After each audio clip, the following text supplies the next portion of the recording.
Oh, it says it's Yay! live. Okay, cool. Okay.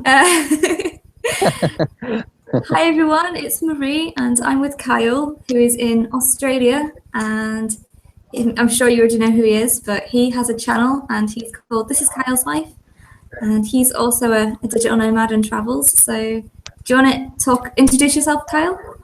Yeah, hi everyone. My name's Kyle, and basically I came across Marie's YouTube channel when she first started out. It was around about the time where I just started out as well, so we're pretty much really similar. And basically, I'm doing the same thing as Marie, where I quit my job, I went to Australia. I'm doing it my own, so I'm solo backpacking. I've been doing it now for almost a year, and I've basically just been using Australia to build up my skills and like figure out what work I want to do online as a freelancer so that I can fund my travels around the world. Because my number one goal is to see the world. And the only way that I can do that is by finding some sort of flexible way to make an income online. And the digital nomad's lifestyle is obviously the best place to do that, really, I think. So, yeah, that's basically me. Yeah. Nice. Yeah, so we're going to interview each other. So I'm going to ask Kyle some questions, he's going to ask me some questions, and we're going to see how it goes. So I'll start first by interviewing Kyle. So I'll just ask you your questions. Okay. If I can find them. Here we go, WordPad. Okay. So question number one. When you set off to Australia, did you have any expectations or plans for where you would go after Australia? And have these plans changed in the last few months? Um, Good question. I think when well, initially what happened was before I left Australia, I was working in a supermarket. So I worked in a supermarket for 7 years. I started there when I was 17, and I worked my way up in the supermarket chain, and eventually became a store manager. I was running my own store. Now, I did it for Walmart. You'll probably know what Walmart is. Yeah, you'll probably know Asda, don't you, Marie? Yeah, you know Yeah, Asda. I do Yeah, know yeah, Walmart. I don't think we have it, but I know yeah. of it. Yeah. Yeah. Have you saw Asda before in Britain? Yeah, we have lots of Yeah. Asdas. Yeah. Yeah. That's who I work for. That's basically who I work for. And I did that, and I just I thought by getting to the top of that chain and becoming really successful there, that would be my life. And then when I got there, I figured out, you know what, the corporate lifestyle isn't for me. It's not something that I it's not something that I was born to do. So having that weird feeling, I thought to myself, okay, what can I do to try and figure out what I want to do? So I thought to myself, okay, let's go traveling, because I've heard traveling is great for giving you the space and the freedom to find out what you really want to do in life. So Yeah. I thought, okay, that's the best option. So I went and did that. I chose Australia just randomly. Um, and I'm really glad that I chose Australia over places like Asia, because in Australia, you've got the security of being able to work in a job as much or as little as you want, and travel as much or as little as you want, and also have that free time to figure out what you want to do. Yeah. So it's kind of worked out like that. Yeah. I must say, because we originally said we were going to Amsterdam and English-speaking friendly countries because it gives us the ability to work. And a lot of Yeah. people obviously they question why you'd go somewhere that's expensive, but it gives you the security to know you can actually work. Yeah. So I totally understand why you chose that. Yeah, why it was a good idea. Yeah. And you're doing the same thing as well, aren't you? You're like Europe is a great place for you at the moment, isn't it? Yeah, I mean, Yeah. weirdly, now we're actually not working anywhere other than online because we're Yeah. living in Eastern Europe and it's super cheap here. But yeah, when we Yes. go to the more expensive areas of Europe, we'll definitely have to get some sort of jobs, I think, to maintain it. Yeah, You never know. You might be earning a good bit of money by the time you get there. that would be good. Yeah. So to continue with the question, so when you first moved there, obviously you had certain expectations for yourself. So how have they changed? Like, how do you think your expectations for yourself have evolved, or your journey has evolved through being there? If that makes sense. Um, that's really good. I think when I first came to Australia, I basically just concentrated on becoming a YouTuber, Yeah, you know, and I was really interested in and inspired by a lot of the top travel bloggers who make really awesome content. You know, people like uh, The Life of George, yeah, and there's another one, Lost LeBlanc as well. yeah. I like Yeah, Fun for Louis as well. He's Fun for really Louis. cool. Mm, Yeah, and yeah, I've been really inspired by those people. And so I think that was good in a way because when I first came to Australia, that allowed me the chance to build up my skills in how to blog, how to create travel videos, how to, you know, create little films and how to edit and all those skill sets. And if I hadn't done that and if I hadn't been inspired by travel vloggers, I would never have found my passion for videography and video editing. So wanting to become a YouTuber and a travel vlogger has led to me creating videos about finding my passion as a video editor and a videographer, which also allows me to create travel videos as well, if that makes sense. So yeah. it's worked out. It's worked out that way. Yeah. It makes total sense. I mean, I was the same. I wouldn't have even started traveling if I hadn't have seen all the travel vloggers and been inspired by them. And Yeah. obviously, it would be amazing to be a full-time travel vlogger on YouTube. But I think even if we can't be that just yet, if we ever will be, at least we can use that to inspire us to keep going with the journey and document it as we go. And I think people like to see that. I think Yeah. people enjoy watching the ones that are high up there, but they also like to see the people who are just starting out because it's more relatable and you can see their journey Yeah. evolve. That's what I love about watching the small YouTubers that are traveling, Yeah. because they are relatable to me and I can use them to not only inspire me but actually learn from. So Yeah.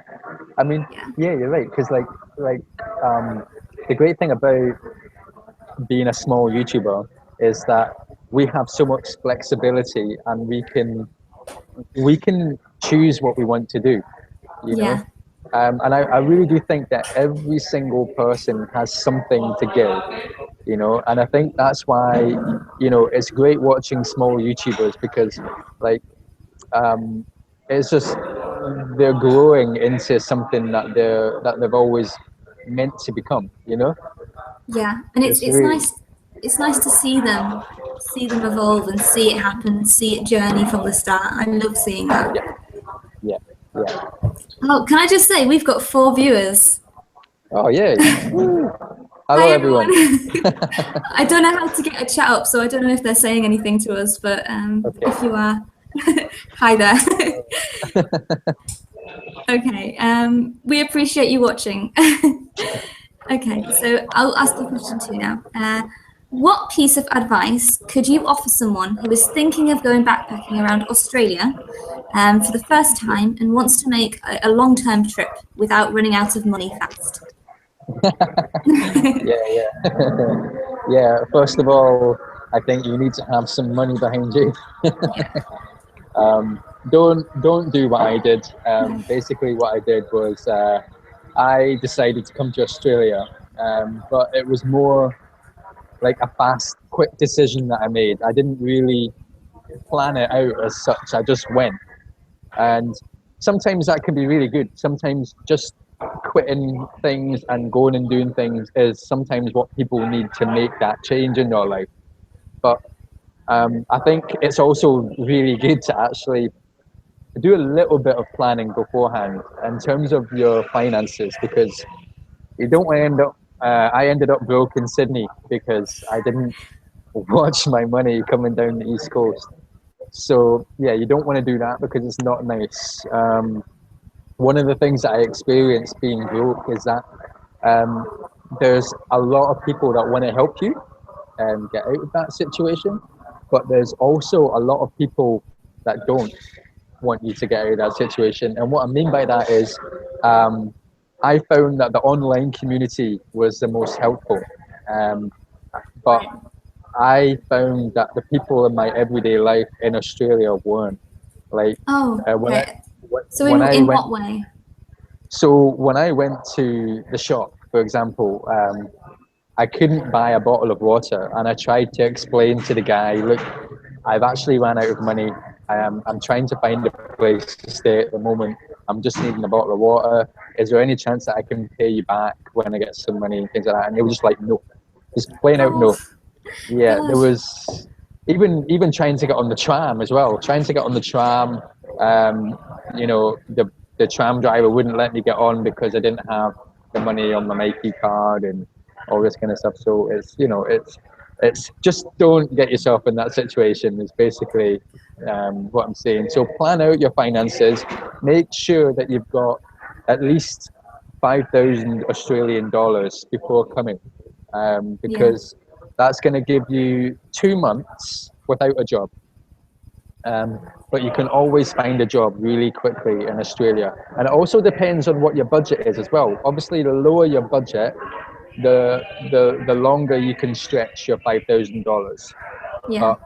But from what I've experienced and from the people that I've met traveling down the East Coast, a lot of people come out with about 7 to 8,000 Australian dollars, which is roughly about 4 to 5,000 British pounds. Yeah. Um, in like 5,000 Australian dollars is about 3,000 British pounds. So it's not as much as if you come out with 4 or 5,000. You know what I mean? So it's, yeah. I think coming to Australia is great, but just make sure that you've got the finances. Yeah. Yeah. So good advice. Yeah. Make sure you have money. That sounds scary, by the way. I didn't realize you. I mean, I know that you ended up broke, but I didn't realize it was that bad. So wow, it's amazing that you came out of it though, and that you managed to, Yeah. work through it. I guess it gave you the drive to make it work. And Yeah. yeah. Yeah. If I wasn't doing YouTube, or if I wasn't having something that I was committed to, I probably would have came out worse. Um, but Yeah. because I was determined, I was like, nope, this isn't going to stop me. I'm going to do this. You know? Yeah, I found that with YouTube. For example, when I started telling everyone on YouTube that I was moving abroad and trying to become a digital nomad, I felt like I couldn't even back out of it, even if I wanted to, because there was so many people expecting me to do it, and I'm not the kind of person that would quit once I've said I'm doing something. So Yeah. yeah, it definitely keeps you driven, doesn't it? Oh yeah, definitely. Okay, so the next question is, what has been your biggest challenge during your backpacking adventures? And I'm pretty sure it's probably that, right? Um, you know what? That would be one of them. But I think my second biggest challenge is actually forming relationships with people, Ah, okay. I've heard that actually. because Yeah. when you travel, it doesn't matter if you're traveling slowly. Everybody else is traveling faster than you. So when you go into a hostel, you can have a conversation with somebody one night, and then they've left the next day. You Yeah. know, so being able to deal with the fact that you're going to be on your own for a while, if you're not traveling with your partner or something, then you're going to have to learn how to like your own company. And I've been very fortunate because I've always liked my own company anyway. But like, some people do find it hard being on their own, and I think traveling solo allows you to like experience you and find out more about you, which is an advantage as well, but it's also a disadvantage because sometimes you do just want to be with someone and have that interaction. But Yeah. Just know you that know you can make friends and they'll actually continue and progress, and that you'll be able to know that you can hang out with them next week. And yeah. yeah Yeah, so definitely. that's a big challenge as well. But I think the more you travel, the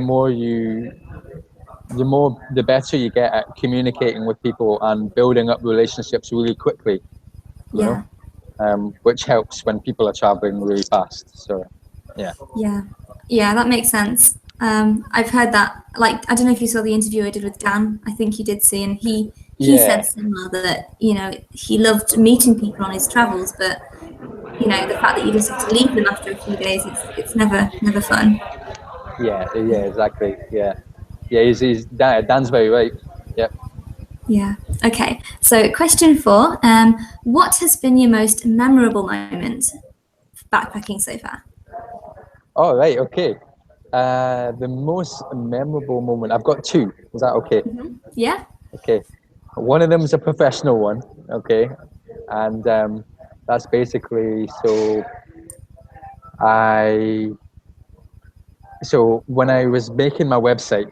Okay, so I decided that I wanted to build a website for myself. So I built my website.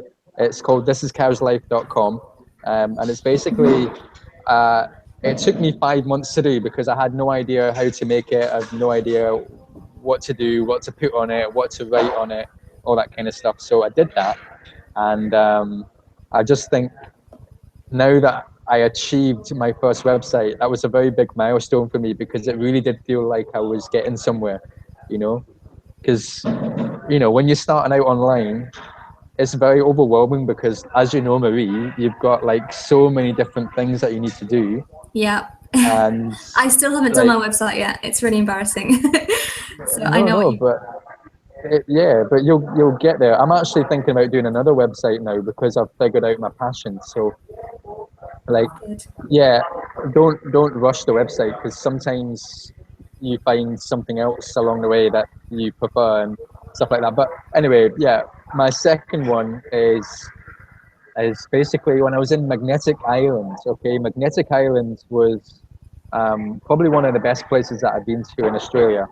But the great thing about that was the fact that the hostel that I was staying in, they do it's called Base Hostel, and the hostel sits right on the beach, which is really nice.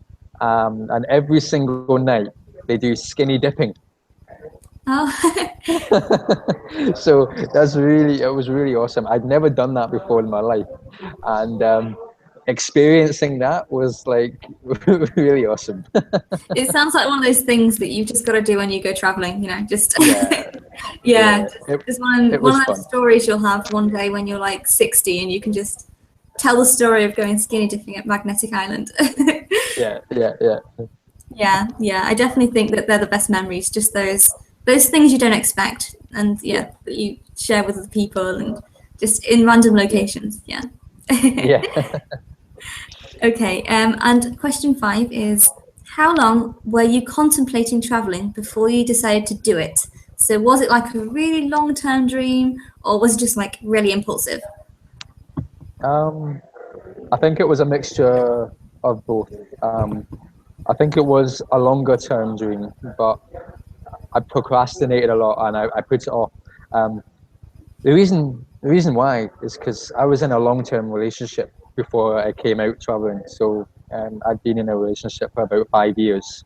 So um, it, it, it sort of sometimes when people are in long term relationships, they figure out uh, down the line that the relationship doesn't align with what they want to do with their life, and Yeah, sometimes a decision has to be made to go in a different direction. And ultimately I had to make that decision because um, I feel like you only live once, and a lot of people tell me that if you don't travel and you don't experience what it's like to travel when you're young, then by the time you're in your mid 30s or early 40s, it becomes so much harder to just quit and go and do the things that you really want to do. So I, I took that in my stride and I decided to act on that and just do it and just embrace it and take whatever comes. So that's basically it was kind of like a long term thing, but I think when I was at that point in the relationship, it became very much impulsive. Like, okay, let's just do this, you know? yeah, that makes total sense. I think your story is similar to a lot of other travelers as well who come out of long-term relationships, and yeah, sometimes you just realize that you just don't have the same kind of long-term goals or the same kind of passions, and yeah, Yeah, you don't want to live in regret. So I think, yeah, sometimes yeah, those decisions do have to be made. Yeah. yeah, Okay. yeah. So what about, okay, so question 6. What is your opinion on the general perception of the digital nomad movement? So do you think the digital nomad lifestyle is portrayed in a realistic light? Do you think that some people portray it as more glamorous than it actually is? And what's your opinion on this? Okay, so that's a really, really good question because, like, I think you know this, Marie, but on YouTube at the moment, there's a lot. There's a glamorous side of the digital nomad lifestyle, and there's a realistic side of the Yeah, digital nomad lifestyle. And I think there's a lot more of the glamorous side than the realistic side at the moment. So I think this is really good that we're talking about that because I do think that a lot of people portray the glamorous aspects of the lifestyle more because it's a good way to make money to allow them to keep living their lifestyle as a digital nomads, you know, because they need yeah, to sell things, they need to make things look good so that people buy it, and all that kind of stuff.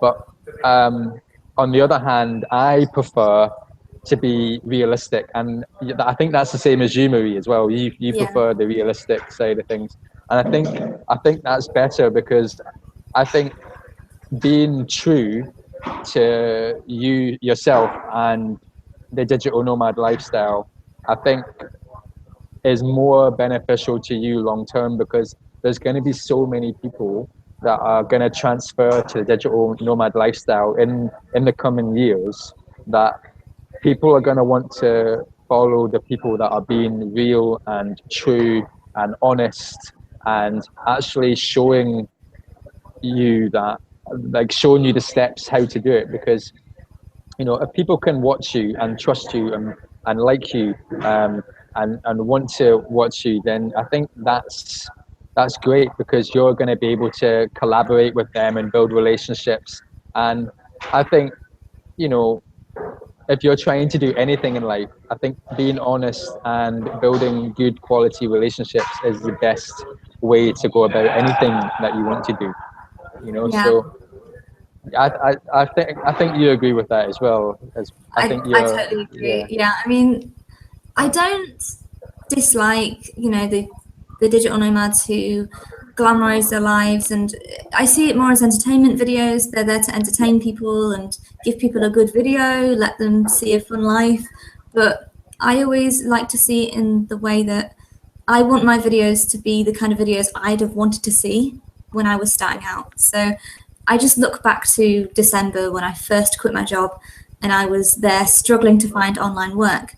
The people that brought value to me, the people that inspired me, and the people that made me realize it was possible were the ones that were real and the ones that shared genuine advice and experiences.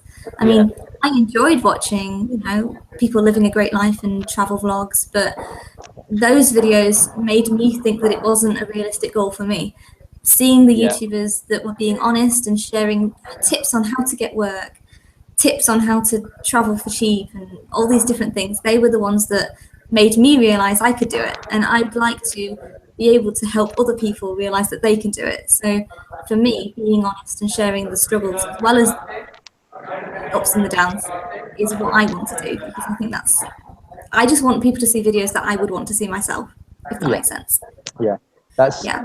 yeah, that's really, really. And I think in terms of my YouTube channel, like when I first started, I was documenting how I was becoming a digital nomad, and I was documenting how I was finding work online.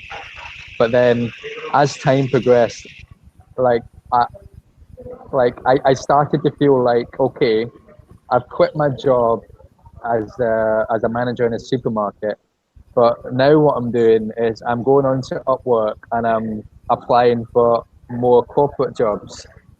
And I kind of thought to Yeah. myself, this doesn't make sense. Like, I've come traveling because I wanted to get away from the corporate life. I didn't want to just take my corporate life to a laptop and do it that way. What I realized was while I've been traveling is I've actually chose to travel because I needed to find what I was passionate about so that I could live my life doing what I love, not just Yeah.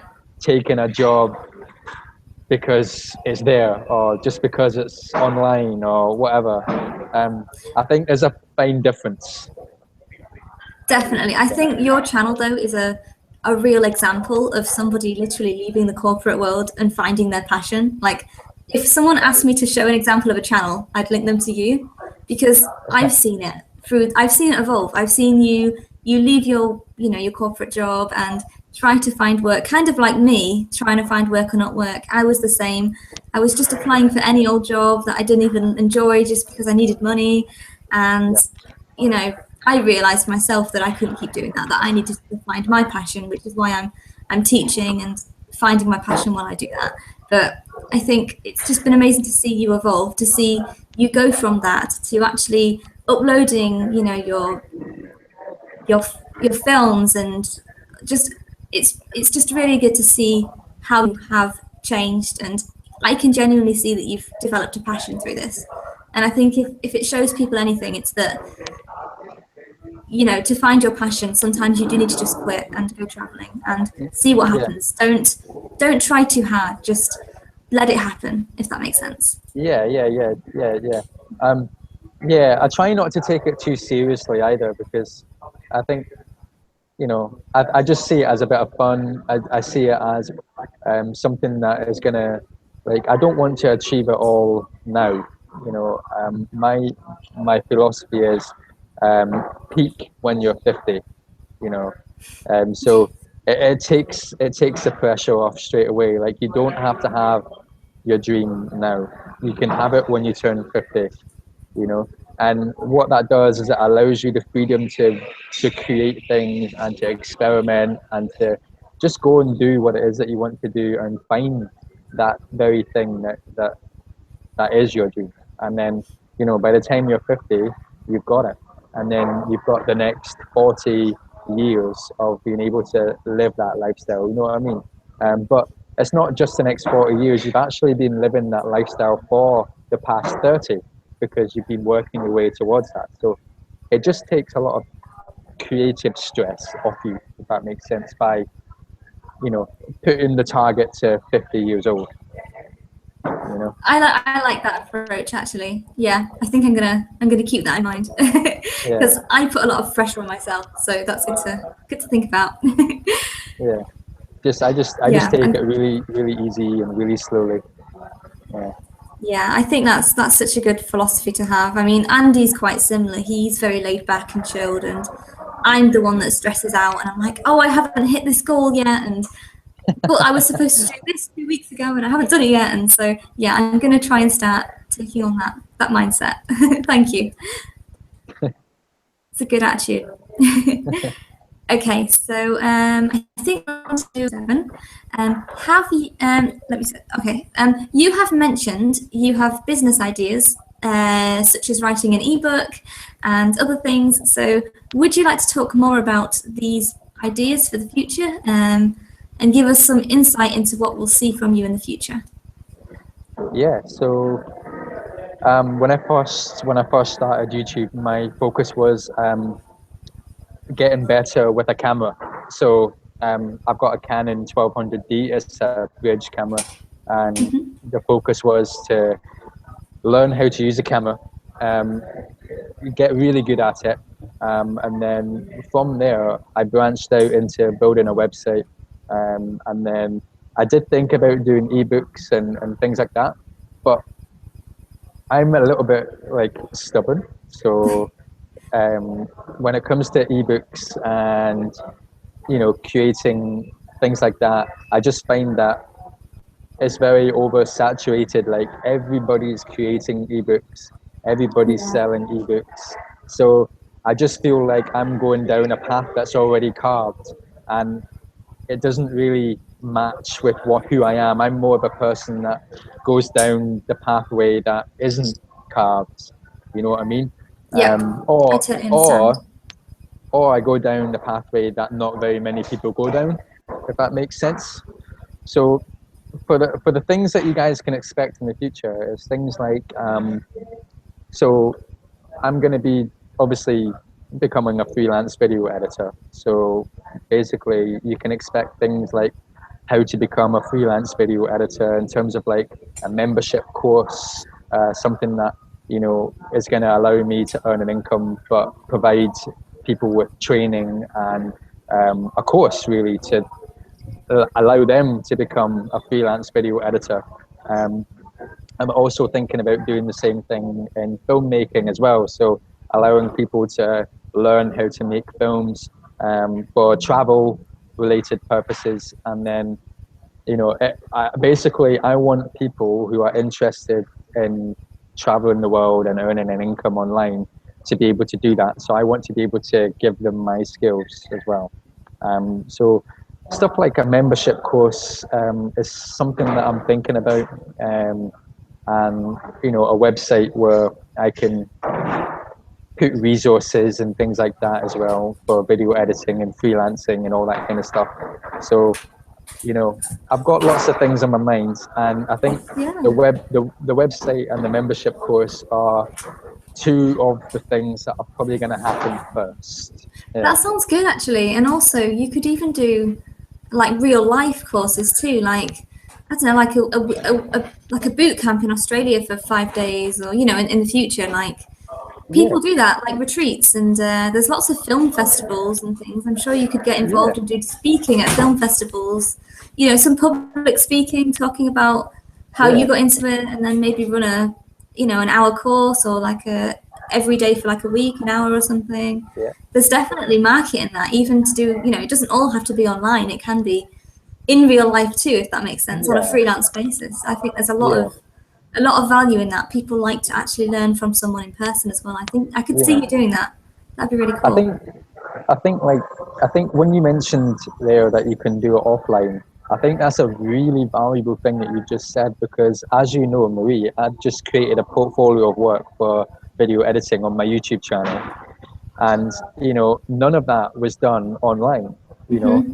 I actually found the courage to go up to people and ask them if I could do some work for them. And I've just finished working for a travel blogger. I've just finished working for a band in Melbourne, and I've just finished working with a street artist. And all those people, I did it for free. I made them a video, I gave it to them, but it also means that I now have a portfolio of work to show clients on Upwork. Yeah, so perfect. It's, sometimes I think that you do have to go offline to create the start so that you can actually do something online. I think people sometimes forget how important it is to find work offline. And I think I was just talking to Andy about this a few days ago, but I mean, the definition of digital nomad is so broad. I mean, an author could be a digital nomad, really.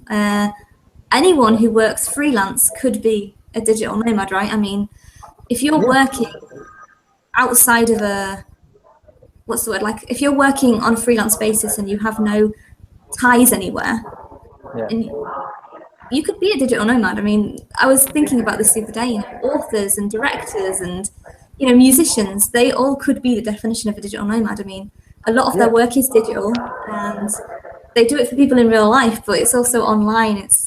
It's an interesting barrier. I think it is so important to get real life clients and make real life relationships and go to conventions and festivals and workshops and actually meet people in person as well and do work for them, and it all links in, I think.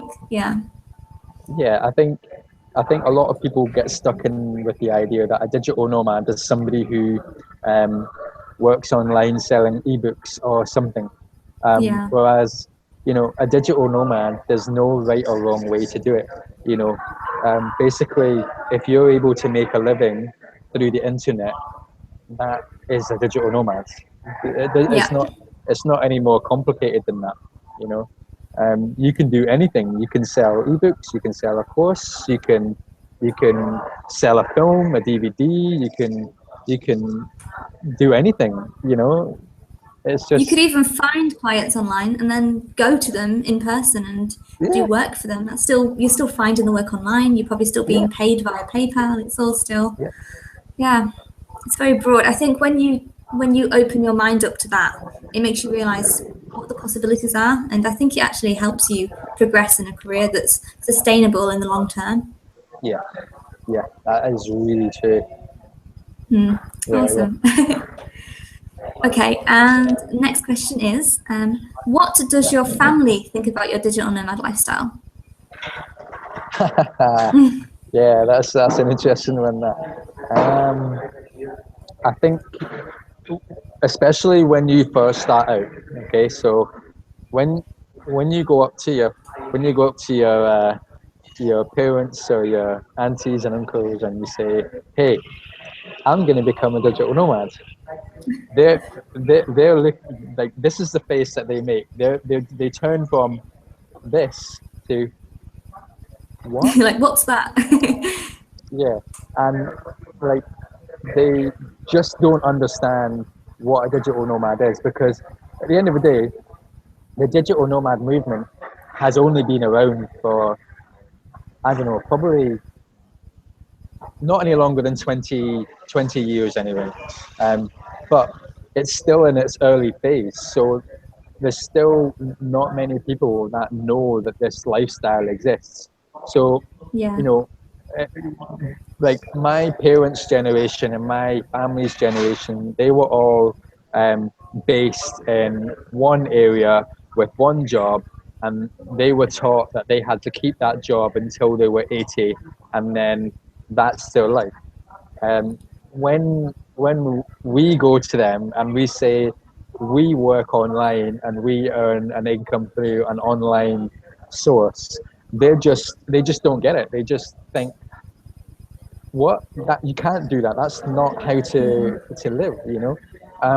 But the minute that you start making progress, and the minute they start seeing that you're actually making something of it, then they change. They Yeah. start to they start to support you.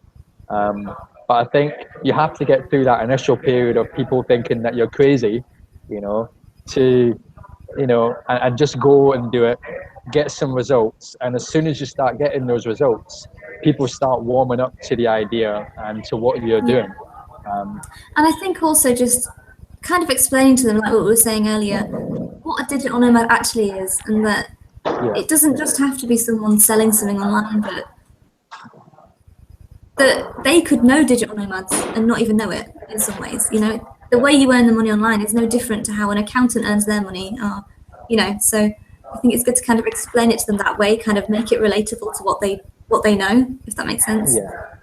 Yeah. So did you get some? I guess you got some shocked reactions at first. Was there anyone that was really just really supportive, and like, was most people supportive, or was most people really shocked? I think I don't think anybody was shocked. I just think that they just didn't understand. Like, Yeah. they just didn't understand. And I think the older the family member is, the more that they don't understand. Like my granny, for example, she had absolutely no idea of what I was talking about, you know. Yeah.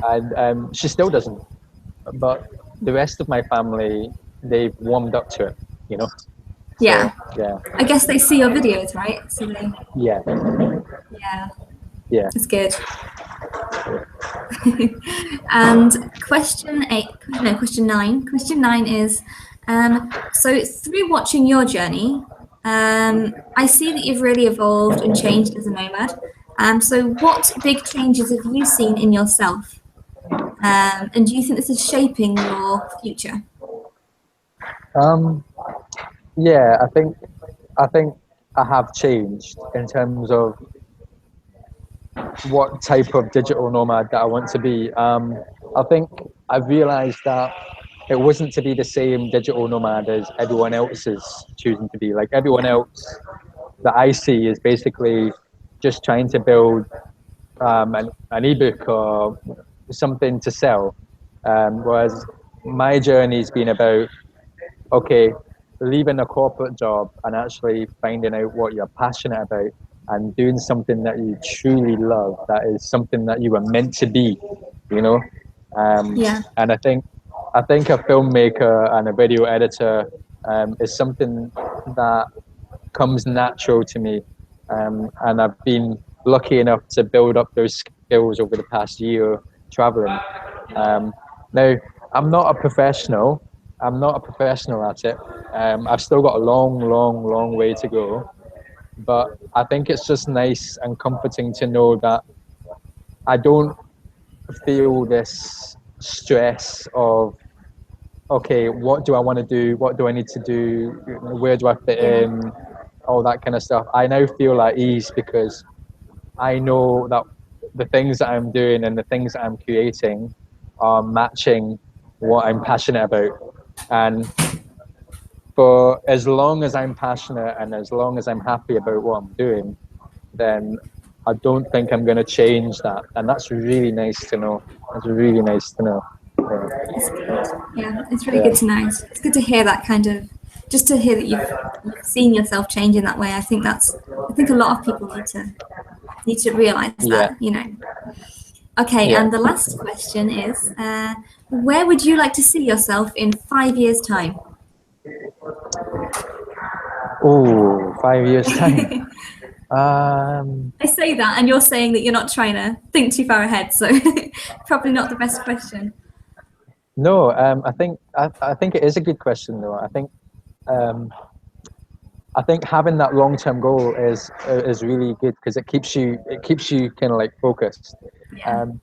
I think in 5 years' time, I want to be obviously earning an income full time off the internet. But I guess I want to be somebody that is valued. I think like I don't mind where I am in terms of country or something like that. But what I want is I want to be able to be making my full-time income. But I also want to be in a place where I'm then giving back and giving other people the skills and the knowledge that they need to do the things that I'm doing, because everybody has to start somewhere, and it's not easy in the beginning, like you know, Marie. It's very, very difficult, isn't it? Yes. You know, Very. and I think once we've reached a place where we can start to give back and help others do the same thing full time and for a living, then I think that's a very, very powerful place to be. And I think it's powerful because, you know, you're doing something worthwhile and you're actually helping people and doing something beneficial that is going to help people's lives and help people live a better life. And I think, you know, I don't like to think about business. I don't like to think about money. I like to think about, okay, how can I help other people live a lifestyle that they want to live? How can I, you know, help inspire them to do something that they probably would never have done if they hadn't come across the digital nomad term or something like that. So I think the less you think about money and the less you think about business, the more authentic you are and the more willing you are to help people. You know what I mean? I totally agree. That really does just mirror my opinions completely. I think follow your passions, do what you think is right, try to be of value, and somehow the money will come to you. Somehow you'll figure it out. You'll find a way. You'll be okay. I think you've got to do what you want to do first and what you feel is best, and then you'll figure the rest out. It'll come somehow. It always does. All right. Perfect. Oh, your interview's finished. Amazing. All right. Oh, that was a good interview as well. I really enjoyed how it was quite conversational too. It was nice. It was. Do you want me to ask you your questions now? Go for it. Yeah, it'll be weird me answering now, so I have to get my head around that. Okay. So my first question for you is, what one thing pushed you to deciding, right, I'm going to be a digital nomad? Like, what was the one thing that pushed you to do it? I think I always wanted to travel. So the number one thing was I want to travel. I want to see the world. That's my overall goal. Like that's always been the one thing I've wanted to do since I was a child. I've wanted to travel. So that was always my ambition, but I just never knew how to do it. I mean, I remember looking through like gap year catalogs when I was in college, and this was like probably about 10 years ago now. So, you know, before really there were travel YouTubers, and I didn't know you could be a digital nomad. And I remember opening these catalogs and it would say £10,000 for a 4-month trip to Africa. And I was like, how do you afford that? So I followed the normal path and went to university, got a normal job and did all that, and just tried to kind of put it to the back of my head and figured I have to travel when I'm rich. And then I found YouTube and I realized, you know, it's possible. It's actually possible. And then I did actually make a video about it. I had a really bad car crash, and a lot of stuff just happened in my life in the last year that just made me think, you know, I've just had a bad car crash, you know, and, you know, I suffered from a lot of health problems in the last few years, and it just got to the stage where life just wasn't great. Like, I was always ill, you know, I was just going through a lot of like hard stuff with a car crash and jobs, and everything was just, it just didn't feel like I was happy, but it just wasn't what I wanted. I wanted to be traveling and I wanted to be following my passions, and I wasn't doing that. I was kind of settling for the second best life. And I just figured I'm just going to go for it. I'm just going to do it. And I'm a very impulsive person, and I just thought if I don't do it now, I never will. So yeah, I think the car crash was the main thing. It just kind of tipped me over the edge, and I thought, you know what? I'm not living this second best life, and I'm just doing it. You know, it was that basically. Yeah, and I think sometimes, like, when bad things happen in your life, I think that either makes you or breaks you. You know, and I think if you can choose to take what happens to you in an open-minded way and actually use that as a way to experiment and do different things and try out new things and live life differently to the way that you normally lived it, I think what you did there was really, really good, and you actually went and tried something new. I think it's also that me and Andy have been together for almost 7 years now, and you know, we were living the normal adult life for quite a while. You know, we were renting a house, and we had normal jobs, and we were kind of advancing in our careers, and it just seemed like everyone was expecting us to get married, settle down, have kids. And I was just like, I'm not ready to be an adult yet. Like, I need to kind of travel and do all that kind of stuff. So I figured if I don't do it now, it's just, time just goes on. And I just figured it's going to get harder as we get older. So I just thought, just do it now before we've got commitments, you know, before we have, you know, we didn't have amazing jobs. There was nothing really to lose. I just thought, do it now while we can before we are held down by lots of things. So yeah, I just realized it was now or never. So I just went for it. You remind me of the song, was it Bon Jovi that sings Now or Never? Yeah. Bon Jovi? Yeah. Bon Jovi, yeah. Now or never. I'd never thought of it that way, but yeah. All right, so the second question is, did you and your partner both decide at the same time, or did one of you think of it, or did one of you think of that, and then you both had a conversation about it? Or how did that initial conversation come about, where you decided, right, okay, we're going to become digital nomads? Okay, this is interesting. So it was definitely my idea. So I mean, as you know, me and Andy have been together for almost 7 years. We got together when we were 17, so we were in college when we got together. Really? And and so we've really grown together. You find when people get together at a young age, they either grow apart or they grow together.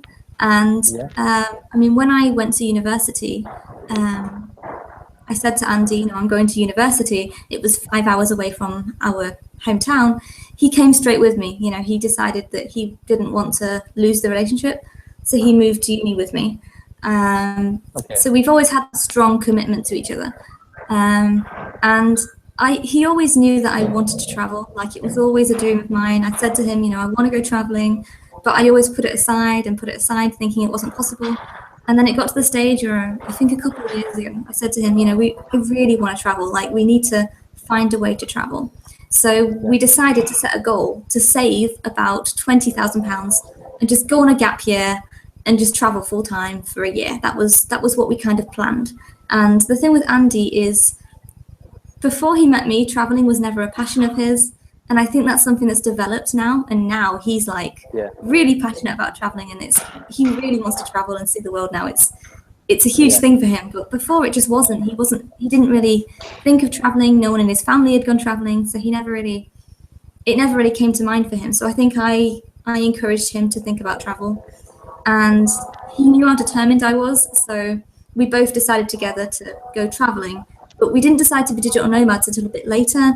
And then I was watching YouTube videos and I was showing him the videos and saying, look, you can earn a living online. And he still wasn't convinced. So I said to him, well, I'll be a digital nomad and we can travel, and then you can work at places, and I'll work online, and you can just work, say, in a bar or get jobs as we go. So we made the plan to go to Amsterdam because in Amsterdam you can get really good jobs as an English speaker. So we realized he could get a job at a museum or a coffee shop or a bar. You can get really good jobs as an English speaker in Amsterdam, same with Australia. So we decided to go to all the English-speaking friendly countries so that he could get jobs, in person, and I could do online work. But now we're living in Eastern Europe, and he's decided to just go for it and become a digital nomad now. So I think it was a slow process for him, but I think he's seen me earning money online, and now it's made him realize I don't want a normal job. I want to actually work online too. So now he's finding his passion. He, much like you, is developing his passion as he goes. So for me, I just knew it. I was determined I would be a digital nomad. For him, it was a much slower process, and now he really is passionate about it. And now he wants to find his passion, and he's learning how to work online, and he's already started doing it. But it was a really slow thing for him. For me, it was very instant. So yeah. I think that's really, really good that he's found that. I think it's a big part of it's come down to you as well. I mean, you've helped him find that as well, which is really, really good. We have a lot of so there's lots of things he's motivated me to do, and I've pushed him to do, and we tend to try to see things from each other's point of views. So if he says something, I won't dismiss it. I think that's why we've got a strong relationship. We try to make it work, like an option. We try to go down the same paths, and we are very like-minded people, so it helps. And it's really good though, because Andy's got an amazing sense of humor. Like he's amazing. I wish he'd be in more videos, because people would love him. He's so funny. I would love to see him as well. It would just I'll be let amazing. him know. Okay, so number 3 then, is your family supporting the digital dreams, or do they doubt and become skeptical whether or not you can achieve it? So I think I'm really lucky, because all my family are not only supportive, but they're also really optimistic, and they're really up for it. Like, I never got the shock or this uncertainty about it. Like, my parents have always known that I'm a bit adventurous and I'm not the one to do the normal thing, but at the same time, my family aren't really normal either. I mean, I was home educated. My mum's never really done the normal thing in life. She's quite alternative. She home educated us, and we were always going to festivals as kids, and I spent most of my childhood camping and in a caravan, like on holidays, and we always did kind of like outdoors and things. And obviously we lived a normal life. We lived in a house, and my dad had a normal job. It's funny because my mum's a risk taker and my dad's a really stable person. So I think that my dad's used to my mum being a risk taker, so he just kind of took it in his stride when I wanted to kind of just run away and go traveling. And I mean, they're used to it. I've been like it my whole life, so they weren't surprised at all. And Andy's parents are also very supportive, and that's really good. So we're very lucky. We've not really had any surprise or anything. But my mum, she's very computer savvy. My dad's quite savvy, so they both understand the internet well and they understand how it works. Yeah. So I'm quite lucky. That's really good. I think your mum and your dad. You know how you were saying your mum's quite adventurous and your dad's more of a stable type of guy. Yeah. I think that reminds me of you and Andy. I think you're the adventurous one, and he's the more stable one. Yeah. Yes, that's true. Yeah. Yeah. Oh well. Okay. So Opposites attract, I guess. so number 4 then. What does your grandparents think of your decision to work from a laptop anywhere in the world? Are they baffled that such a thing can happen today? And can they work a computer? Once again, I haven't had that much surprise from my grandparents either. So, my granddad, I don't really talk to him that much because we don't really live close. But I mean, he's actually got children that aren't much older than me. So because he had some children later in life as well. So he's kind of kept quite a young mindset, I think. I think he just kind of, I haven't really spoke to him much about it, but I haven't got he's that shocked because he knows a lot about people working online. And as for my grandma, like she's always on Facebook and like Instagram, and I mean my grandma, she loves traveling herself. So I posted a picture of myself in Amsterdam a few months ago, and she goes, "Oh, I was there a few weeks ago," and she goes to Ibiza for holidays every year, and she goes to Australia, and she, I posted a picture in Budapest a few weeks ago, and she was like, "Oh, I went to Budapest last year." So she loves travel and she understands the internet, and I think the way she sees it is she doesn't quite understand how you can get paid online, but she knows it's possible, and she's quite computer savvy too. I think I'm just very lucky with family that none of them were really surprised, but I don't know. That's really good because my granny, she doesn't get the whole she doesn't get the whole digital nomad thing. So I think it's really good that you've got that on your side. I think that's really good. Yeah, my grandma's quite young at heart. Like she doesn't seem like your typical grandma. Like she really doesn't. She's not the kind to sit at home and knit. Like she's always out. Honestly, she's always going out and partying, and honestly, not like your typical grandma. Like, I don't know what it's like to have a grandma that reads you stories and knits. I've never had that, so I don't know. I think I need to meet your grandma, and this is going to be. I might have to make a video with her one day. That'd be cool. Oh, that'd be good. Okay, so number 5, what advice would you give to emerging nomads on my channel or anywhere else in the YouTube community to taking their first step towards that digital nomad dream? And do you think there is a first step or not? Okay, so I think that the most important thing is I think that the first step you should do is research it and figure out how you can get online work. So I just tell them what I did. So what I did was I started researching how to be a digital nomad. I started watching YouTube videos about it. I learned what kind of jobs there were, what variety of jobs you can get. I learned about Upwork and Freelancer, and then I learned about all the other kind of things you could do, like online teaching. And once I knew what my options were, I think that's when you can like step into action. I think it's really important to save some money first. So for me and Andy, we did save money up before we went traveling. So we saved up about £3,000 each in order to fund our first few months in case we couldn't work. So I think it's so important to actually have money behind your back before you just jump out and do it, because I think although it's good to just kind of like jump into it, you've got to have some sort of backup plan. So I think what I would always say is save up some money, give yourself a good 3 to 6 months of expenses in the bank so that you can literally throw yourself into the online work full time and not have to worry about making the income in the first few months.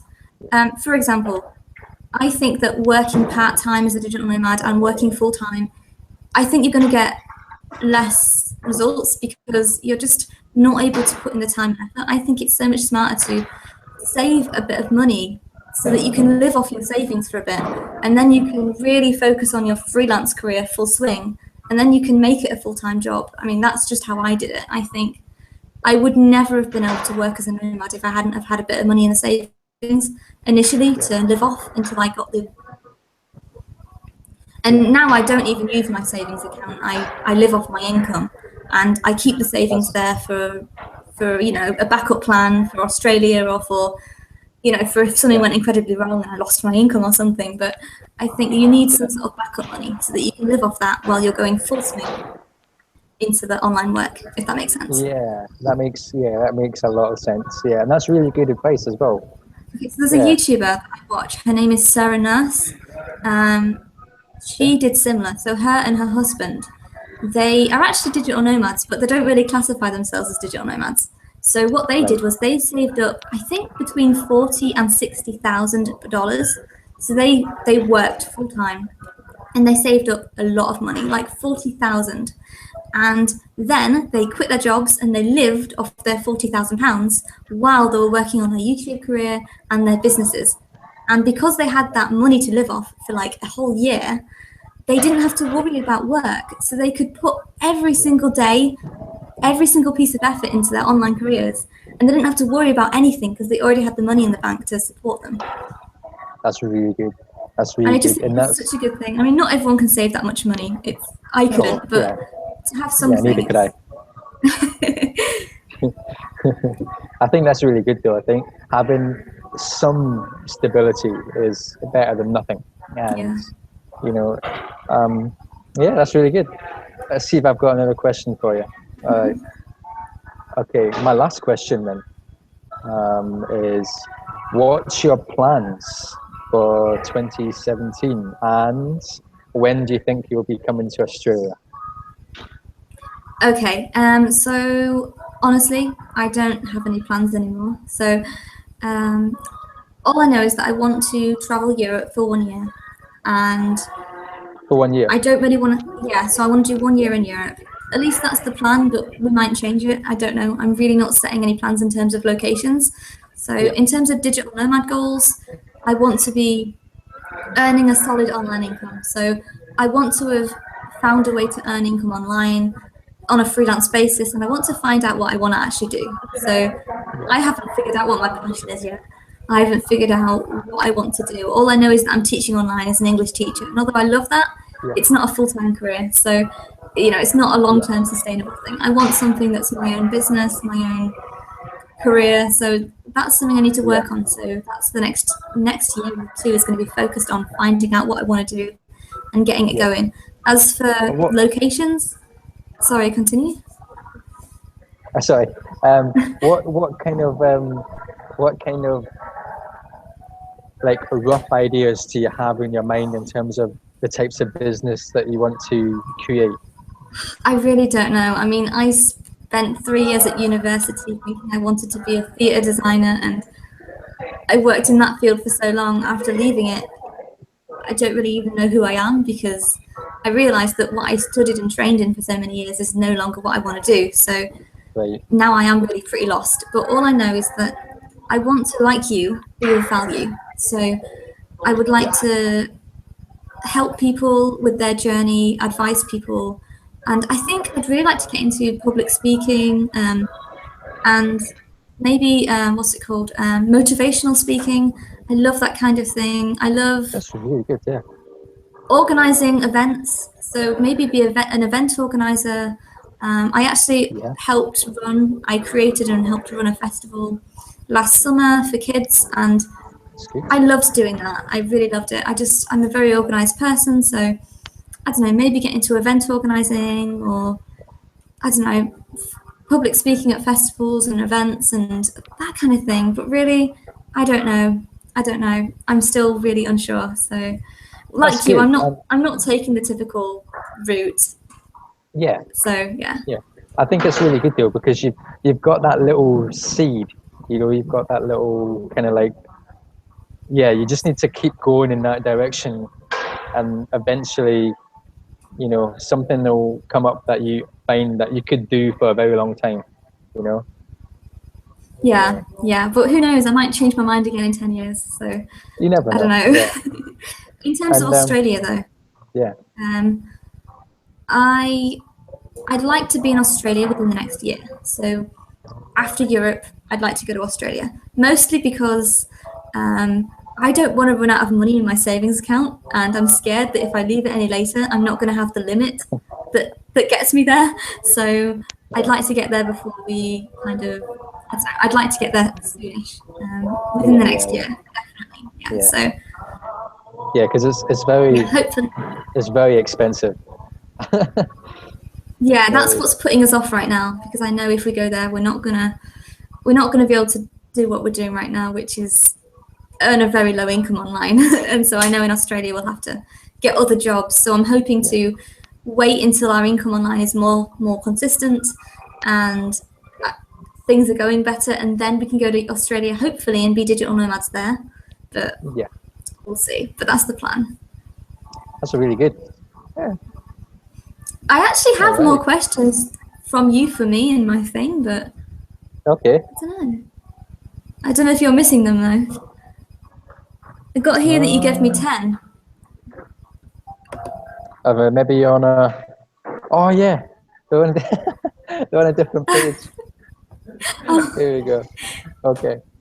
All right. Okay. So number 7.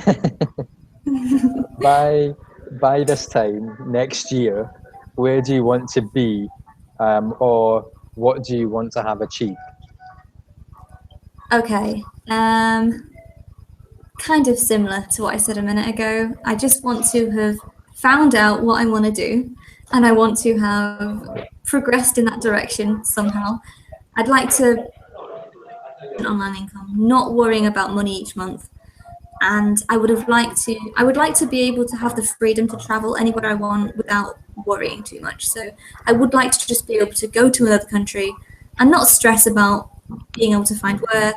I would like to know that I can just do it and that I have a financial backing online to do it. Because overall, although I am looking for a career, I just want to travel. So I want to know that I can still travel and I'm not stuck in a trap of staying in one place because I can't afford to go anywhere else. So I want to know that I can travel anywhere I want within reason, and that I have some sort of stable income and somehow have got in a direction of knowing what I want to do, hopefully. Yeah, that's really good. All right. So question number 8 then, what do you enjoy when you're not on YouTube? Like, what do you enjoy doing when you're not on YouTube and you're not working as a freelancer? So I'm a big fan of doing aerial. So I have put it in some of my videos, like it was in my intro, my channel trailer and stuff. But I used to be an aerialist, like not a professional one, but I practiced aerial, which if you don't know what that is, it's like silks. Have you seen it? Like circus. So silks, hoop, rope. When I was a child and a teenager, I was a competitive figure skater. So I just love that. I've always loved performance and dancing. And, when I was younger, I loved working out. I loved exercising, all that kind of stuff. And I'm trying to get back into that. But yeah, just performing like that, dancing, skating, aerial, circus skills. I just love doing that kind of stuff, really. I think that's one of my favorite things. That's really good. Yeah. But I can't do that right now because I can't take my hoop with me. But yeah. But if you could, that's what you'll probably do, yeah. Yeah, I'm actually trying to find an aerial school in Prague. When we go there, that'd be cool. So. Okay, so number 9 then. You've had some success on Upwork. Can you tell us a bit about how that success came about and the struggles you went through to gain that success? But also you had some issues with the work that you got in terms of the fact that it was very, very low paid. I know you did a video on the fact that you got really low paying work, but what's your thoughts on your success in Upwork and the fact that you got low paying work to start off with now? What's your thinking about that? Upwork is still something I'm not on two fences. So I think Upwork is amazing for a lot of people. I had a lot of negative experiences on there, but I have since learned the mistakes I made and the ways to improve. For me personally, I managed to get some gigs on Upwork, but it took me applying for like 150 jobs to get like 3 jobs. And I found there's a lot of competition, and a lot of the time some employers wanted to pay you like $3 an hour, and there was one time I actually did a video editing job for someone and then I didn't get paid for it. I think my mistake on Upwork was that I didn't niche down. I didn't specialize and I just kind of went into it and applied for everything. So I made a big mistake. I'm surprised I actually got some jobs. I just kind of tried to be the person that could do everything. I applied for virtual assistant jobs. I applied for video editing jobs. I applied for everything, and I managed to get a few jobs. But I took the totally wrong approach to it, and I've learnt through Reddit and other places all the mistakes I made. So what I would say to someone who's wanting to use Upwork is that you've got to niche down and you've got to specialize. So if you create a profile, make sure you specialize in what you want to do. I mean, my problem was I didn't know what I wanted to do, but that's why I've kind of taken a break from Upwork until I find out what I want to do on there that can be of value and that I can actually do. So I'd say just niche down. If you want to be a video editor, make sure that that's what your profile is about and you specialize in that. Don't just apply for everything. Make sure you try and appeal to a particular target audience. And I've also learned that you need to bid high. So, I was trying to compete with very low bids. And the truth is you've got to value yourself properly. So you've got to, bid for a slightly higher amount in pay, because otherwise you're just going to attract the employers that don't want to pay much or that will mess you around. And so you've got to, value yourself and value the industry you're working for. So try to be competitive, offer value, but, don't undersell yourself, because people will see if you're worth it, they'll go for you. So I would just say, don't make the mistakes I made. Maybe I'm going to make a video on all the mistakes I made so that people know not to make those mistakes. But, yeah. That would be really good. That would be actually very helpful. I might do that, like 10 things you should not do on Upwork. Yes. That's actually good. You should. But no, I think that Upwork can be good. I mean, I still don't think it's the best thing out there. I think the best thing you can do is get your own clients. But I think to start out, it's really good. I just think do it properly. Don't make the mistakes I made. So yeah. I'm not the best to give Upwork advice, but I definitely think there's a lot to it. I just think go to Reddit, ask Reddit for advice. That's what I did, and they gave me tons of advice. So. Yeah. Reddit's actually really good. I actually don't use Reddit enough, to be honest. You want to know something interesting? My 7 reasons I quit Upwork video. I posted that to Reddit about a month ago, and since I posted it, not only did I get tons of advice, but that Reddit actually attracted loads of attention to my video, and now it's just getting loads of views. So yeah, that's been pretty cool. Yeah. That's actually quite interesting. Yeah. I might have to look into Reddit as well. So go on the Reddit and then the subreddit, the Digital Nomad one. It's really helpful, lots of advice. Yeah. Oh, that's really good, actually. Yeah. All right.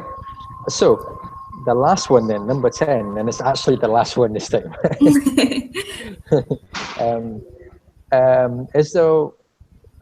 Is there one digital nomad that you'd like to meet in person? And if so, who would it be, and what would you like to learn from them? This is really hard for me because, to be honest, there's not any one person that I'd like to meet. I think for me, the reason I'd want to meet someone is because I can have a good conversation with them and I can learn from them. Yeah, of course. and like Dan as well. And I think I'd like to meet mostly nomads that are kind of progressing at the same time as me, so that we can share our experiences and create friendships, that kind of thing. There are of course lots of nomads that I look up to, and it would be amazing to meet them and speak to them and learn from them. But for me, the thing that appeals to me about meeting people is actually being able to relate to them and share stories with them and make friendships. And I feel that the digital nomads that are at the same kind of level as me, in terms of just starting out, I think that we'd have more in common and we could learn more from each other. So I'd love just to meet the smaller digital nomads in the small YouTube community, and just kind of meet them ones. I mean, I'd love to meet big nomads, as the nomads that are doing very successfully too. But I think I'd most like to meet the smaller ones. Yeah. I think there's a better chance to meet the smaller ones, and there's a better chance to build up a number of quality relationships rather than just one big digital nomad. You know what I mean? Definitely. I think Yeah. I there's mean, I think there's a lot more value. Yeah. yeah. I mean, the truth is, obviously, the no digital nomads that have a huge following. I mean, the chances of you meeting them and relating to them and being able to form a friendship is very slim, and Yeah. the chance of meeting them is probably quite slim as well. So yeah, I Yeah. think Yeah. I agree. Yeah. Yeah, and I think the one thing that I always say to myself is, if I ever do become a bigger digital nomad than I am now, like, so I've got more followers, or I've got more, I don't know, subscribers, or whatever, then I think one of the things I would really want to keep in my heart is the fact that I started from nothing, and you did as well, Marie. And I think what we need to do is, even when we do become bigger than we are now, we still need to be able to relate to the up and coming smaller digital nomads when they start as well. Like, I don't ever want to get to the point where I'm not like reachable, or Yeah. relatable, or too far away in the distance, or anything like that. I want to be able to make friends with absolutely everybody who's wanting to do the things that me and you are doing at the moment. You know, I Me think, too. And I was saying this to Andy actually a few days ago. I was saying that it'll actually be really difficult if we did like get a huge following and become unrelatable, because I feel like yeah, the amazing thing about our channels is, and other small digital nomad channels, is that they are so relatable and they feel like real people that can help you and can support you, and you can learn from them. And I feel like if I had like millions of followers and I was making money by just posting videos and I wasn't able to share advice on how to get a job, and I mean, it just wouldn't be helpful to anybody, because I wouldn't be able to tell them how to get a job on Upwork or how to become an online English teacher, because I wouldn't be doing it. So I feel like even if I did have a huge following, I'd still want to keep some sort of freelance career going in order to help people yeah, and show them how to do it. And I'd still want to do, workshops and, like you said, courses and, ways to actually help people find work realistically that doesn't involve a huge following, because that's not what everyone can do, and not everyone wants that either. yeah, yeah, Yeah. yeah, yeah. That's exactly right. Yeah, and it's exactly what I think as well. Yeah. Cool. All right. Well, that's the questions. I Yeah. still can't believe after months of arranging this interview. So I know it's been pretty difficult. I think it's really difficult when, like, for me, I don't have the technical side of things. So I mean, learning how to do a live chat was difficult for me. Having to yeah. like figure out how to do it, and I think you've been really helpful as well, and helping me learn how to do a live chat and stuff like that, which is really, really good. I don't know. I felt like I was terrible at first. I was just like, Google how to do it. But we've done it. I mean, if we've got four viewers, which is pretty cool. And if the people watching this didn't know, we literally didn't know how to do this before today. Like, we just started this chat and Googled it there and then, didn't we? So Yeah. That was it. it's been good. Yeah. Yeah. Oh well. So what's your plans for tomorrow then? I'm teaching English most of the day. So I'll teach probably from like 9 a.m. until like 4:30, and then I'm filming a video, editing a video, and then I don't know. Actually, we're doing an escape game in Budapest It's interesting actually. I'll tell you this. So you were talking about solo travelers and how they sometimes feel lonely, they can't develop friendships. Well, in our Airbnb, there's a few other rooms where people rent. So it's kind of like a hostel, but you've got your own private rooms. Yeah. And it's very cheap as well. It's not as expensive as a hostel. And there's this guy in the other room, one of the other rooms, he's from Canada. And he's solo traveling, like he's all his own. And he's been here for about a month, actually, same as us. So we've had a month, all three of us, to really develop a friendship and get to know each other. And we've done tons together. We went to Slovakia together. We went to Vienna together. We did tons of fun stuff, and we're doing an escape room tomorrow night in Budapest. And Budapest is actually it's where the escape games originally started, I think. So they're a Okay. really big thing here. I don't know, have you ever done an escape room? I've never done one, but there's one in Melbourne, but I've never done it yet. You've got to try and Yes. escape from the room, yeah? Yeah, very fun. Get some friends together and like do it because it's Yeah. really good experience. But yeah, getting back onto the story of the roommate of he's actually coming or planning to come to Prague at the same time as us. So Right. we all made friends in Budapest, and we're going to Prague, me and Andy, and he's going to be coming to Prague next week after us. So we're getting That's to continue travel together, even though we're not. Does that make sense? Yeah. That's interesting because you were saying how you don't get a chance to develop friendships, but in this case, we actually can keep a friendship, which is pretty cool. So just thought I'd share that. Yeah. I think one of the main challenges for me is finding people that want to be involved with what I do. So I do YouTube and I do filming and things like that, and finding people that are comfortable on the camera and actually want to be a part of your travels and things like that is very, very difficult. But it's slowly coming on. I mean, I just released a video just there, and I randomly bumped into a guy called Josh, and he works in circuses and he does backflips for a living. Like, Oh, nice. he makes a living doing backflips. Like, That's very literally, awesome. yeah.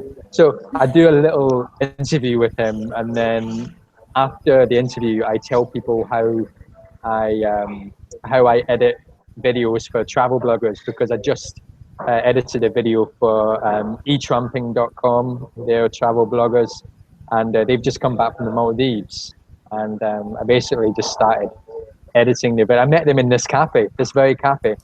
Wow. And I just went up to them, introduced myself, and said, "Hey, I'm Kyle. This is what I do. What are you guys doing?" Because I saw they were working on their laptop, so I was really curious. And then it just went from there. And then I just basically got to edit their Maldives video, Amazing. and then I got featured on their website, and now I've just made a video about it. So it was really cool. Yeah. That is really cool. Yeah. Once again, it's so important to speak to people in real life and get to know them and just introduce yourself. Yeah. Awesome. So I guess you find that you are traveling a lot slower than other people. So I guess you find a lot of backpackers that are just kind of living off their savings, and not many are actually working online. And I guess you struggle with that. Yeah. There's quite a lot of people now that have actually gone back home, and Really? they're Yeah. back to living their normal life.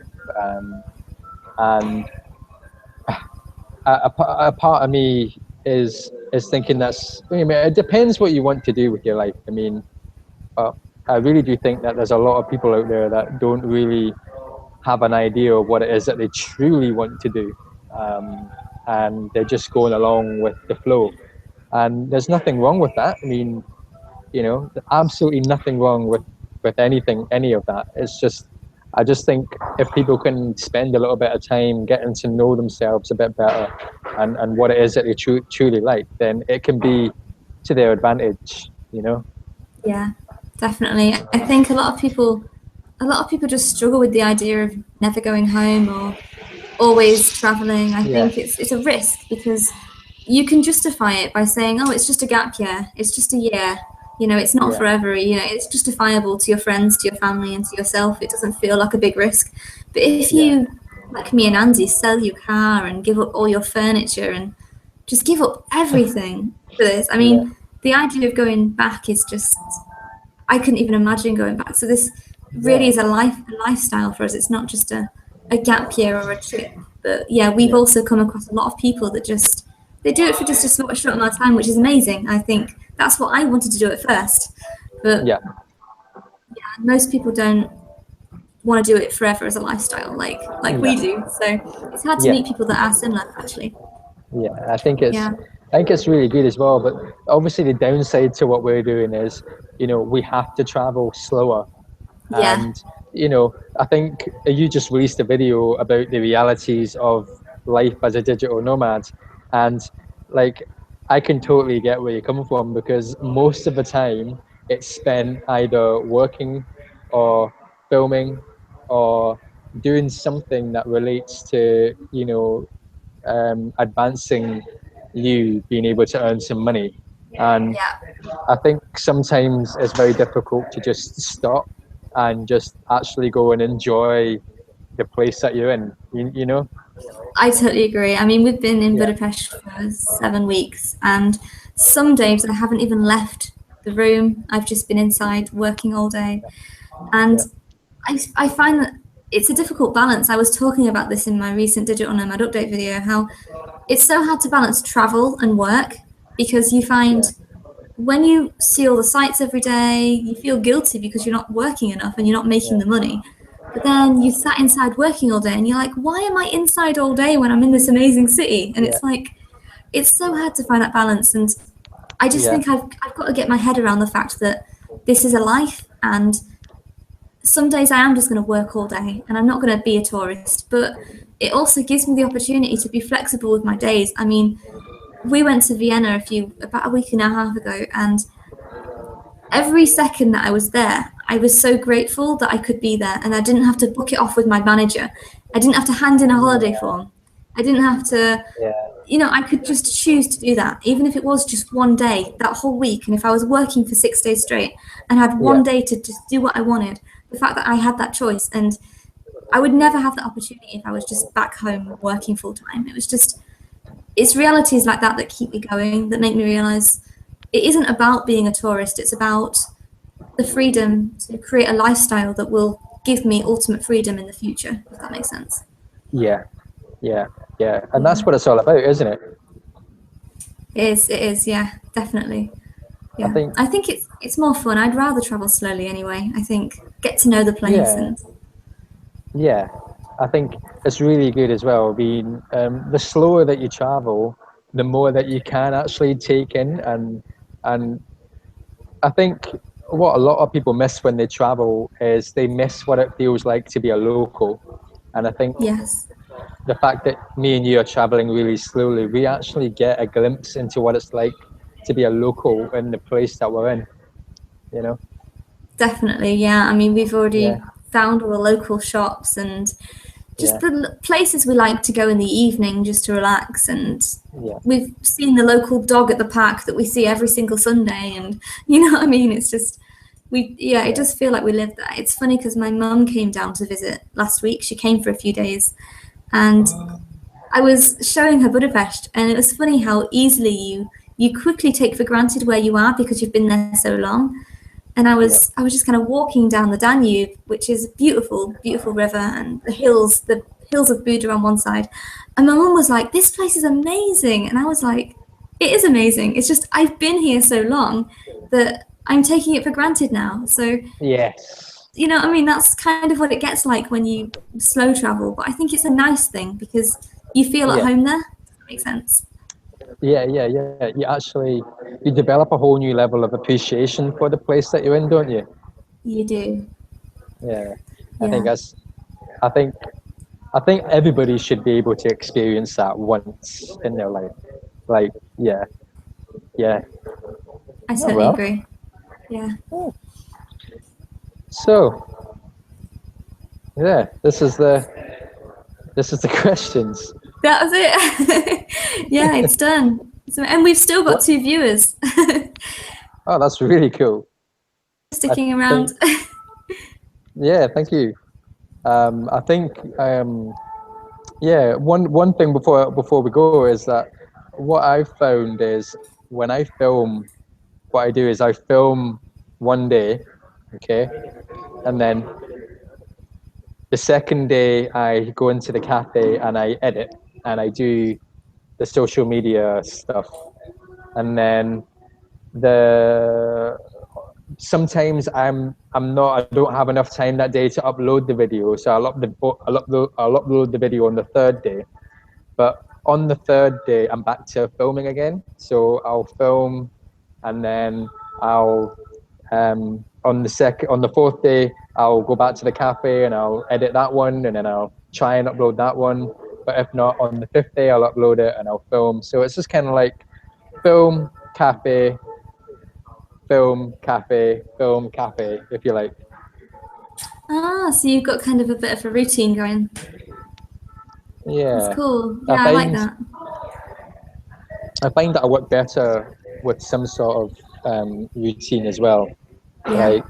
Um, like I have contemplated the idea of doing couch surfing, but with couch surfing you can only do couch surfing for one or 2 days, which Yeah. means that will completely be routine because I'm gonna have to be on the move every 2 days with my bags and with everything.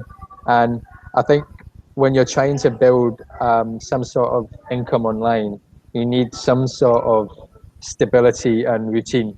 I think Yeah. that's really good. So that's why I've stuck with hostels. But in the next country, because my visa runs out um, in August, so in the next country that I go to, I'm actually thinking about not doing hostels so much and actually doing more house sitting.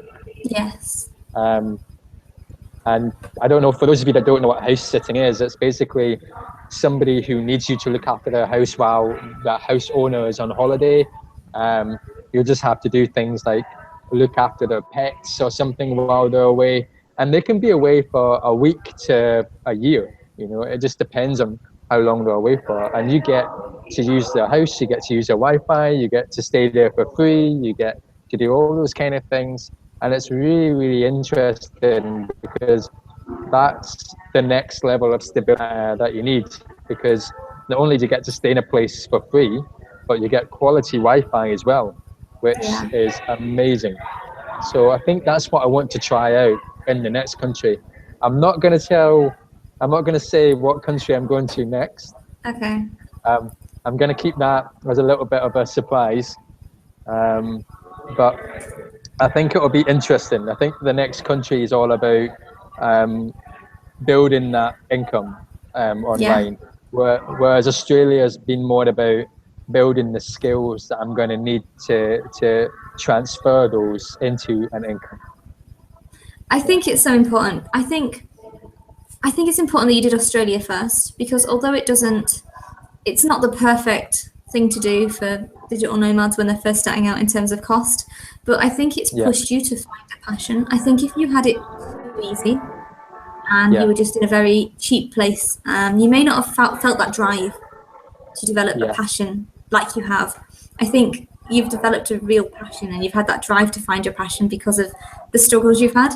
And now you can yeah, go to this new location and hopefully you can really create an earning there and a business and a lifestyle. And yeah, I think it's great. I mean, I think obviously I can understand why you need the stability. And I can totally see why you're looking into house sitting as well, because we've also been looking into house sitting. And I all think you right, okay, need, I mean, I think you just need a stable place to be because yeah, I mean, I could never work, especially as an online teacher, because I need Wi-Fi and I need to schedule in with students in advance. And there's no way I can't even go to a coffee shop and do the work. I have to do it at home with a blank background, and it has to be quite professional. So I need yeah, stability. So that's why we do Airbnbs, and we've actually managed to find a place in Prague that's a private sublet. So the person's going away for 6 months. He's going traveling or wow, something off him. It's incredibly cheap, incredibly cheap. We've got our own apartment and it comes up with everything, Wi-Fi, all bills included, everything. So that is that's amazing. the perfect stability. And I think the way we see it is because it's cheap as well, we can work online and it doesn't matter if we're not earning a lot because we can afford it because the rent's cheap and the living is cheap there, so we can earn a smaller amount and still survive. And then hopefully, once we're earning more, we can do Australia. But we're kind of doing it the opposite way to you did, but it doesn't matter because Yeah, it still works. But yeah, that's the beauty about the lifestyle is it works whatever way fits you. I mean, you can do it whatever way you want, and it will still work out where like somebody's doing it a completely different. You know what I mean? It still works out, and you still get the success that you want. So it's really, really good. Yeah, kind of brings us back to what we were talking about earlier. everyone has their own unique thing that they can bring to a situation and to a circumstance. And if you try and copy somebody else the way they're doing it, it might not work for you. Everyone's different, and you have to figure out your way of doing it, because the only way you're going to do it best is doing it your way. You know, don't try and compete with people. Don't compare yourself, because you've got to understand you're different and just do it your way, and that's the best way you can do it, I think. Yeah, I think that's when I first started out, I actually copied quite a few people when I first started out, because I took the people that inspired me, and I sort of took what I liked about them and mimicked them. Yeah.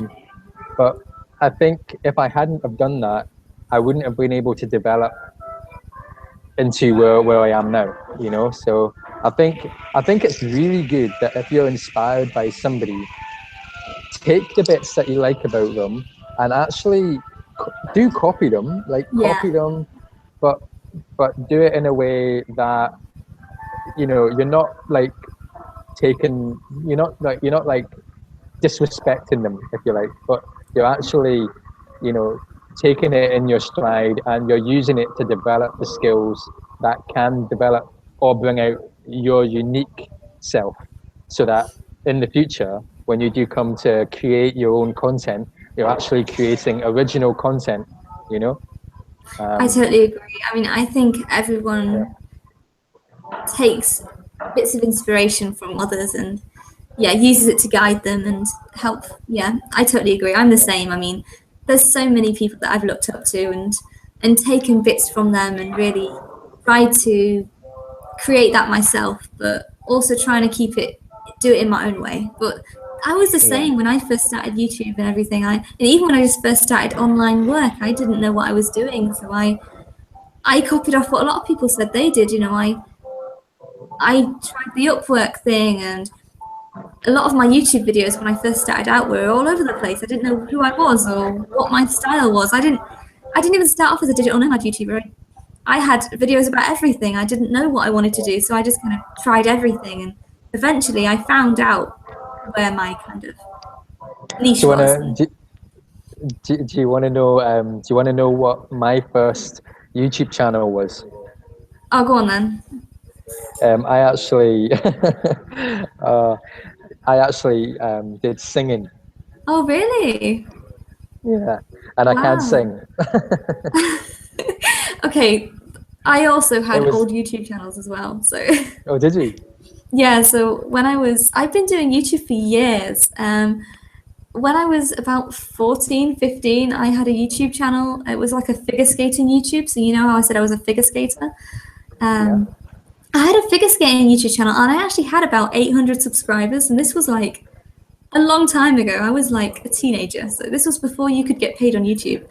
And there was like a little YouTube community of figure skaters, and we'd all like upload our practice videos and give each other advice. And I even met up with two of them in real life, and we made like a collab video, but we didn't know it was a collab back then. And and that was weird, but that totally just like turned into nothing, because I didn't know you could do anything with YouTube, and I quit skating, so that kind of just went. There are still videos on YouTube, so if you can find them, they're quite embarrassing. Do some searching. You could probably find them if you looked hard enough, but they're bad. I actually did. Go on. You go. I was going to say, me and Andy also tried daily vlogging as well when we were at uni, and that failed epically. So. Oh, really? Yeah. Wow. Yeah, we tried, but as I said earlier, people don't watch you if they don't know who you are, so it didn't really work, but we gave it a go. I think the more videos that you put on YouTube as well, like it creates that sort of, okay, if somebody new comes to your channel, they can go and click on any video that they want, and they can learn about what you're doing, and they can get a feel for who you are as well. So I think like the more videos that you put on YouTube, the better, I think. Yeah, I totally agree. That's cool that you did a singing channel though. That's really cool. I wouldn't have expected that. So. It wasn't so much like singing as in like using my voice. There's an app where like it gives you like songs, and it's like a miming app. So you put headphones on, and you put the headphones into your phone, and you play the song on your app, and you've got to mime the words, but the phone's recording you as well. So as soon as Ah, you finished miming the words, it posts that to YouTube. that's really weird. That's really Yeah. cool. So it's oh man, I deleted all those videos, by the way, so they're not they're not on YouTube. Oh, that's a Yeah. shame. Yeah. How long ago was this? Was this quite a long time ago? This was actually probably about 4 months before I decided to Or... do this channel. Yeah. Yeah. Oh, Yeah. I think we all have those first trials that we tried and didn't work out, but Yeah. Yeah. Yeah. once again, it's just Yeah. finding out who you are. I think that's true. I think like experimenting and doing things is really good, because that's the only way you're going to find out what you want to do, is by experimenting and stuff like that. So yeah. Yeah, I totally agree. All right. Okay. Awesome. Well, it's actually 2:30 in the morning now here in England, in Budapest. I wonder what time it is here. It is 10:30 in the morning. Wow. Yeah. So we've been doing this for 2 hours, right? I think so. I think so. Yeah. Yeah. I take it Wow, you'll be that's wanting to crazy. get to your bed. Yeah, probably. Yeah, in a minute. Yeah. But it's been really good having this interview, and I'm really glad that we've actually been able to do it finally. You know, Me too. It's we need been to do really some cool. more. Yes, we should. Yeah, we Yeah. should definitely do one. Maybe in a few months when things have progressed to like an update or something. That'd be cool. Yeah, yeah. We should do like update interviews with each other and stuff like that. Yeah, Yeah. yeah. We'll be able to plan something anyway. Yes, yes, and I mean, I'm just so glad we did it. I mean, we've been planning it for so long, so it's still kind of Yeah. surreal that it's actually happened. But I think it's great. I've really enjoyed it. It's been really good talking to you. Yeah. I think we really gel as well. We really like you can keep a conversation going, which is really good. Yeah, that's the thing. I'm quite good at conversating actually, and you Yeah. are as well. But you find sometimes you talk to people and it's quite awkward because you can't keep it going. So Yeah. yeah, no, we seem quite like-minded, and yeah, it's all good. I think that's the main thing. Yeah. Yeah. No, it's been really fun. I've really loved it, and Yeah. we've definitely got to do it again. I'll try and publish this onto YouTube, and then I'll send you the copy so you can put it on your channel as well. Yay! Awesome. For anybody that needs to know my channel, it's called This Is Kyle's Life. And yeah, just check it out. Yeah, I'm currently traveling Australia, and it'll be good to have you along for the ride. Yeah. The link is in the description below, so yeah, definitely go across and check it out. Yay. And if this is on your channel, I guess they should know to come to Dream in Autumn, right? I think, yeah. Go to Dream in Autumn. Yeah. Yeah. The link is also down there. What is it that you do on your channel then, Marie? Just so that my viewers know. Like Kyle, I upload digital nomad kind of videos. So I make like monthly updates talking about how I'm progressing, how much I'm earning, how I'm doing, all that kind of stuff. And I also make travel vlogs and other kind of vlogs too, sometimes focusing on minimalism and just lifestyle and just overall, usually it's related to travel in some way, but mostly I think it's a digital nomad kind of travel channel, if that makes sense. But Yeah. yeah. That's really good. Okay, so everybody that's watching on my channel, you have to go over and give some love to Marie. Oh, thank you. Yeah. All right. Well, I suppose I better let you get to your bed then, yeah? Yes, that'd be good. All right. Well, it's been a pleasure, and I can't wait for the next one. It'll be really, It has really good. been. Yeah, hopefully next time we can get Andy on the video. That'd be good. Yes. Andy would be really good. Yeah. It would. See, he's right there. He's not far from me, and he just said it'd be good to have you on. I think he's considering it. Okay. I'll see him the next time then. Yes, you will. All right, cool. All right, well, thank you very much. No worries. It was great. Thank you. Thank you. Okay, I'll stop broadcasting. All All right, right. And have to a the good one. viewers, thank you for watching, and I'll see you Thank next you. time. Yeah. You too. Bye. Bye.